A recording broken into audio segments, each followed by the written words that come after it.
57 मुल्क है इस्लामी, वो सब $1-1 बिलियन की कमेटी डाले और पहली कमेटी पाकिस्तान रख ले। ये अब बुरा ना मनाइएगा, मैंने ज़रा लाइटर टोन में इकोनॉमिक्स को करने की कोशिश की है, मगर वाकई मज़ा की सूरत हाल है। जय हिंद दोस्तों, मैं मिंदर शर्मा स्वागत करता हूं वन वर्ल्ड हिंदी में आपका। उम्मीद करता हूं आप खुश और स्वस्थ है। दोस्तों आइए दिखाते हैं पाक मीडिया की एक और लेटेस्ट डिबेट, जिसमें कैसे डिस्कशन किया जा रहा है कि पाकिस्तान में अब जो हालात पैदा हो रहे हैं उनका कोई सॉल्यूशन निकलता हुआ दिखाई नहीं दे रहा है। दूसरी तरफ आईएमएफ भी अब लगभग ढुलमुल सा रवैया अपना के निकल चुका है। तो अब पाकिस्तान को क्या करना चाहिए? तो आज कैसे पाकिस्तानी मीडिया डिस्कशन कर रहा है कि क्यों मुस्लिम कंट्रीज हमारा साथ नहीं दे रहे हैं, और हंसी मजाक में ये चीज भी इन्होंने बोल दी है कि पूरे सारे के सारे 57 के 57 मुस्लिम मुल्क कमेटी डाल के पहली कमेटी पाकिस्तान को उठाने देना चाहिए। तो कहीं ना कहीं इनका कैसे ये इनकी नीति है, क्योंकि पैसे पे ये बिल्कुल मरे पड़े हैं और पाकिस्तान को हर समय पैसे ही पैसे चाहिए, जबकि इनको सिर्फ और सिर्फ बंदरबांट करने के लिए पैसे चाहिए, ना कि कोई पाकिस्तान के ग्रोथ के लिए और पाकिस्तान की आवाम को कुछ सर्व करने के लिए इनके पास कोई आइडिया या कोई रोड मैप हो। तो दोस्तों देखिए डिबेट और कमेंट में अपनी प्रतिक्रिया जरूर दें। लास्ट में आपसे रिक्वेस्ट करूंगा, चैनल पर नहीं है तो चैनल को सबसे पहले सब्सक्राइब करें, लाइक शेयर कमेंट जरूर करें। दोस्तों जय हिंद, वंदे मातरम, भारत माता की जय। दोस्तों हमें ज्वाइन कर चुके हैं, उनसे भी इस्तेफादा करेंगे। ओवर टू यू जी। हारून का ये तारुफ मेरा ख्याल वो पसंद नहीं करेंगे, वो ये हमारे पुराने वाकिफ़ हैं, दोस्त भी हैं, ये डेवलपमेंट के एक्सपर्ट हैं, ये फिर बोर्ड ऑफ इन्वेस्टमेंट के हेड रहे हुए हैं, ये इकनॉमिक्स बहुत अच्छी समझते हैं, हमें बड़ा मौका मिला इनसे सीखने का। तो हारून ये बिल्कुल ये जो फरमा रही थी कि सियासत इस वक्त जो है वो मुआशियात से जुड़ी है, कि यहाँ तक कि इलेक्शन भी वो जो पोस्टपोन करने का बहाना कर रहे हैं, वो कह रहे हैं जी हमारे पास पैसे नहीं हैं। तो अभी सारी नज़रें घूम फिर के IMF पे थी और ये बताया जा रहा था कि जुमेरात को ये जो पंजाबी में कहते हैं ना कट्टी कट्टा निकल आएगा, तो आज कट्टी कट्टे की कोई मुबम सी इतलात आई हैं। आपके पास कोई इनसाइड इंफॉर्मेशन हो बता दें, और कहाँ बात फंसी हुई है? जी आमिर, बहुत शुक्रिया। देखिए, ये जो निगोशिएशंस होती हैं टेक्निकल लेवल की, इसके बाद एक स्टाफ एग्रीमेंट आता है ड्राफ्ट, जिसके अंदर पाकिस्तान और IMF दोनों एग्री करते हैं कि ये हम बोर्ड को भेज देंगे। एक्सपेक्टेशन ये थी कि कल तक वो आ जाना चाहिए था, क्योंकि आगे वीकेंड भी आ रहा था, लेकिन बातचीत जो है अभी भी जो प्रोजेक्शंस हैं, नंबर्स हैं, ख़ास तौर पे सर्कुलर डेट के नंबर्स हैं, और जो एडिशनल टैक्सेशन के अंदर होल्स हैं, वहाँ पर हम समहाउ लगता है कि मुतमईन नहीं कर पा रहे। लेकिन उससे ज़्यादा समझने की बात इस वक्त ये है कि इस वक्त पाकिस्तान की बारगेनिंग पावर जो है एट इट्स लोएस्ट है, क्योंकि लेंडर को भी नज़र आ रहा है कि उनके बगैर हम चल नहीं पाएंगे। सिमिलरली अगर आप देखें तो जो हमारे दोस्त ममालिक ने डिपॉजिट देने थे वो भी रुके हुए हैं, और वो भी इस वक्त डिपॉजिट देने की बजाय कह रहे हैं कि हमें प्रॉफिटेबल कंपनीज के शेयर्स दे दीजिए ताकि हम गवर्नमेंट पे रिस्क ना लें। तो ये जब रिसेशन होता है उस वक्त पैनिक सेल एक वर्स्ट ऑप्शन होती है। अनफॉर्चुनेटली पाकिस्तान इस वक्त वहां पहुंच गया है। अब जब आपके पास बार्गेनिंग पावर नहीं है इस वक्त, तो मेरे हिसाब से एक एक दिन का डिले मार्केट को नेगेटिव सिग्नल दे रहा है, और हमें स्टाफ एग्रीमेंट आज साइन कर लेना चाहिए था ड्राफ्ट, ताकि वो चला जाता। बाय द वे IMF भी फंसा हुआ है, क्योंकि उनके पास भी इतनी चॉइसेस नहीं है कि अगर वो पाकिस्तान प्रोग्राम को रिवाइव नहीं कर पाते हैं तो इस वक्त कोई 20-25 और ममालिक बड़ी फ्रिजाइल सूरत हाल में है, तो वो एक प्रेसिडेंट सेट हो जाएगी कि मुल्क जो है उनका प्रोग्राम मुकम्मल नहीं कर पा रहे। तो मेरे हिसाब से इसका कोई हल तो निकलेगा, लेकिन हम अभी तक सियासी कॉस्ट के लेंस से देख रहे हैं, हम इसको पाकिस्तान को इकोनॉमिक रिफॉर्म के लेंस से नहीं देख रहे हैं। हारून, मैं आपको फॉलो करता रहता हूँ, आप उन चंद लोगों में से हैं जो ये कहते हैं कि जब तक हमारे स्ट्रक्चरल रिफॉर्म्स नहीं होंगे हम आगे मामला ठीक नहीं होंगे।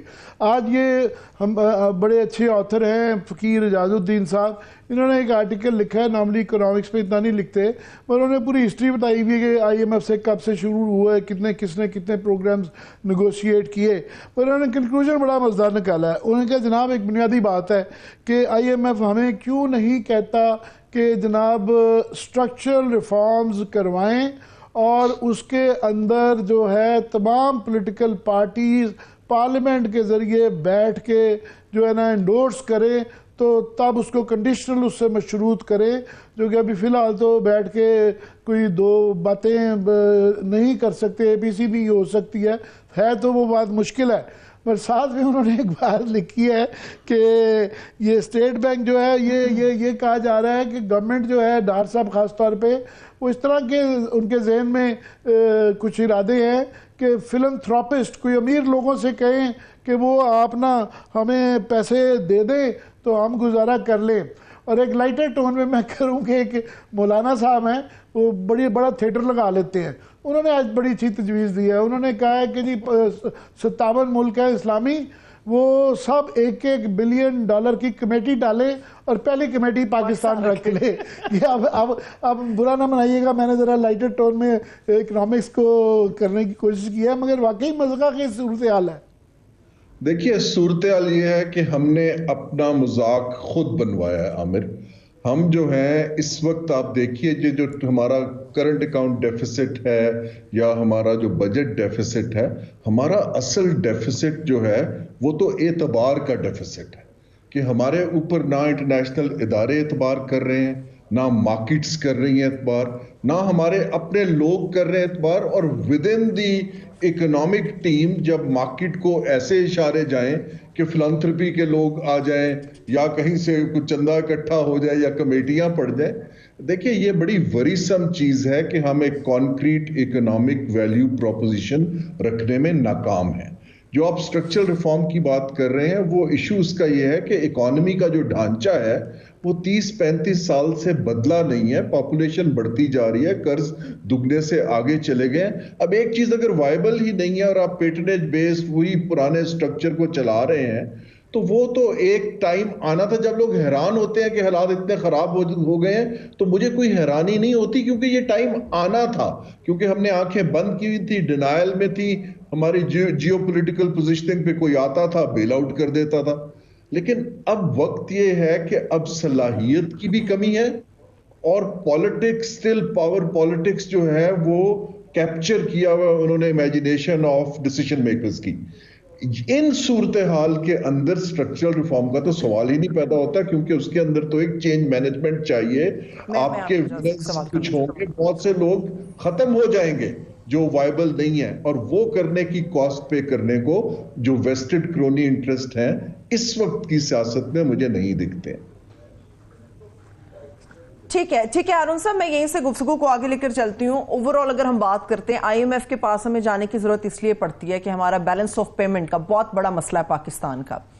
आपको क्या लगता है, हम सब जानते हैं कि इतना संगीन मसला है कि हम बार बार IMF के पास जाते हैं, वक्ती तौर पे एक पैकेज मिलता है, वक्ती तौर पे एक रिलीफ होता है। जैसे ही कोई भी पार्टी इलेक्शंस के अंदर जाती है तो वो सब्सिडीज भी देती है और उस पैकेज से वो मुनहरफ भी हमें नजर आती है, जिसकी वजह से हमें दोबारा सख्तियां बर्दाश्त करनी पड़ती हैं। बैलेंस ऑफ पेमेंट का मसला क्या इतना गंभीर है कि इसको हल करना नामुमकिन आपको नजर आता है, या आपको लगता है कि हमारी पॉलिसी के अंदर कहीं पर ऐसा सुकम है कि जिसको चाहते हुए भी, जानते हुए भी दूर नहीं किया जा रहा? कि देखिए, ये नामुमकिन तो तब होता कि अगर बाकी ममालिक ने ना किया होता। हमारी आंखों के सामने जो है इंडोनेशिया ने भी कर लिया, ईस्ट एशिया ने भी कर लिया, हिंदुस्तान ने भी कर लिया। देखिए, IMF lender of the last resort है। जब आपकी सारी ऑप्शंस खत्म हो जाएं, आप हाथ खड़े कर दें कि हम कुछ नहीं कर सकते, तो फंड वहां आता है। अनफॉर्चुनेटली अभी ये जो ही स्टाफ एग्रीमेंट होगा, आप देखेंगे शादियाने इस तरह बजाए जाएंगे जैसे हमने कोई बड़ी इनोवेटिव चीज कर दी है। हालांकि ये तो आप एक शिकस्त मान रहे हैं कि हम कुछ नहीं कर पाए, तो हमने IMF को अंदर ले आए हैं। अब जो आपके सवाल का मुख्तसर जवाब ये है जी कि 20 साल पहले अगर हम $100 एक्सपोर्ट करते थे तो हम $125 इंपोर्ट करते थे। आज हम $100 ही एक्सपोर्ट कर रहे हैं और $250 इंपोर्ट कर रहे हैं। अब वो $150 कहां से आएगा? तीन चीजें होती हैं। एक एक्सपोर्ट की आमदन होती है, एक रिमिटेंस है, तीसरी फॉरेन डायरेक्ट इन्वेस्टमेंट है। हारून, कोई कॉन्सेप्ट चाहिए क्योंकि हमारे पास टाइम थोड़ा है। वो ये बिल्कुल लार्जर इश्यूज के ऊपर मैक्रो करते रहेंगे, पर आज की सूरत हाल ये है कि हमारा जो रिजर्व्स हैं वो $3 अरब से भी नीचे चले गए हैं और पेट्रोल का क्राइसिस अभी जारी है और ये अगर खुदा ना खास्ता आप कह रहे हैं कि IMF का हो तो शादियाने बजाएं, मगर खुदा ना खास्ता IMF से नहीं हो पाता, चाहे दोनों फंसे हुए हैं कि आप बड़े पॉजिटिव लग रहे हैं कि ये हो जाएगा, फर्ज करें नहीं हो पाता, तो हमें कितना डरना चाहिए? नहीं जी, हमें तो पहले से डरना चाहिए। मेरा क्विक कमेंट ये है कि फिर आपके पास कोई चॉइस नहीं है कि आप अपने एसेट्स की फोर्स सेल करेंगे, और तो मुझे कहीं से डॉलर आते नहीं दिखाई दे रहे। जब आप फोर्स सेल करेंगे, मार्केट्स बैठी हुई हैं, तो उसकी प्राइस जो है अच्छी लगनी बड़ी मुश्किल है, लेकिन आपके पास और कोई चॉइस नहीं। आप फैमिली सिल्वर बेचेंगे, और तो मुझे कुछ नहीं दिखाई दे रहा। नहीं तो डिफॉल्ट का जो बार बार सुनते हैं कि अभी तक तो नहीं चलें, ठीक है, डेट का डिफॉल्ट नहीं है, मगर बाकी डिफॉल्ट तो वर्चुअली हो चुके हुए हैं। LCs नहीं खुल रही हैं, दवाइयाँ, सबसे बड़ा मसला तो फूड आइटम्स, और अब जो दवाइयों का है कि 40 कंपनियां ये कह रही हैं कि हम ये बंद करने जा रही हैं क्योंकि हमारी LCs नहीं खोल रही हैं। पेट्रोल वाले भी यही कह, दोजी भी है, मगर स्टॉक भी तमाम OMCs के पास खास तौर पे नहीं है। जी आमिर, इसके अंदर दो चीजें हैं। एक तो यह है कि जब आप अपनी इंटरनेशनल कमिटमेंट ऑनर नहीं कर रहे हैं, या डिपॉजिट को इवन रोल ओवर करने जाते हैं, तो इसका मतलब है आप डिफॉल्ट तो कर रहे हैं। लेकिन बाय डेफिनेशन डिफॉल्ट ये होता है कि जब आप कमर्शियल डेट के जो बॉन्ड मार्केट के अंदर कूपन पेमेंट या असल जर नहीं पे कर पाते। IMF प्रोग्राम तो हमने जो 23 किए हैं, उसके अंदर से हमने 21 प्रोग्राम में डिफॉल्ट किया, हमने नहीं कंप्लीट किए। देखिए ना जी। सवाल इस वक्त ये है कि, लेकिन जो सूरत हाल इस वक्त में दिखाई दे रही है वो ये है कि इस वक्त अगर मार्केट्स आपको ट्रस्ट नहीं करती तो पैसा कहां से आएगा। और ये जो आप दिखा रहे हैं इस वक्त सूरत हाल पैदा हो गई है कि सारे, मैं कल लाहौर में एक स्पीच देने गया था, सब बिजनेसमैनों ने कहा कि अगर इस वक्त हम LCयां हमारे फंसी हुई हैं, अगर वो नहीं खुलती हैं तो मैसिव ले ऑफ्स हम करेंगे, क्योंकि हमारे पास फैक्ट्रियों बंद करने के अलावा चारा नहीं है। तो ये हुकूमत को अब सियासत से उठ के इन चीजों पे देखने की जरूरत तो है। आपका, मेरी राय ये है अभी भी कि हम शायद अभी कमर्शियल डिफॉल्ट तो ना करें, लेकिन अगर एतबार मार्केट का उठ जाएगा तो उसका इर्रेपरेबल डैमेज हो जाता है ममालिक को। बहुत शुक्रिया, बहुत शुक्रिया। Thank you so much. Haroon Sharif साहब हमारे साथ मौजूद थे।